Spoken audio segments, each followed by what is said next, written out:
What we're here to talk about today is Fracture, a game releasing summer 2008, being published by LucasArts and developed by Day One Studios. The game puts the players on the front lines of an epic futuristic war and allows them to reshape the battlefield on the fly. One of the things we set out to do with Fracture is to really make the gameplay significantly different, and we've chosen to go after more interaction through the terrain deformation. So the players can literally rip apart the terrain, use it to their advantage, use it from a tactical improvement standpoint. They can use it for navigation, they can use it for pure destruction, they can use it to protect themselves. All these things allow the player a lot of choices, and when we approached the genre, we really wanted the player to have a very different experience. And so all the weapons, all the design of the grenades and everything all feed into this idea of interacting with the terrain and using it for the different purposes. So our goal is to make other games feel very static, and I think when you see what we've done, I think we've achieved our goal, and hopefully you'll feel the same way. The key to the game is a feature that we call terrain deformation that gives the player unprecedented control over the battlefield. The player will be able to use terrain deformation in a multitude of ways. You can use it for cover, you can use it for destruction, you can use it for navigation, you can use it to gain a tactical advantage, and you can also use it for puzzle solving. Terrain deformation is going to change the gameplay in a number of ways, in that the player is not bounded, it's not as linear of experience. So there's multiple ways to solve problems. If they're dealing with an enemy that is high in a building, for example, they don't necessarily have to settle for being lower than them. They can literally build the terrain so they can get up to their height.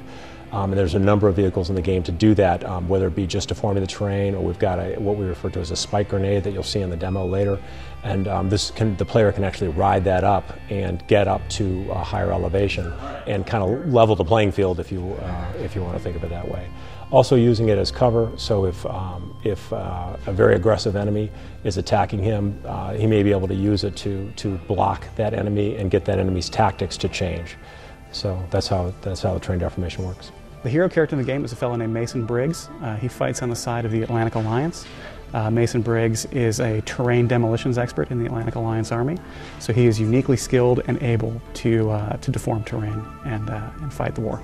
The technology that goes into Fracture, because we wanted to focus on really two main things. We wanted this interactivity, and we wanted it to be accessible. And we felt the best way to achieve that is to use proprietary technology, because there was no technology that we looked at from a middleware standpoint that would allow us to get the kind of performance that we needed to have all the physics interaction, all of the deformation of the terrain at the frame rate that we wanted for an action shooter type of game.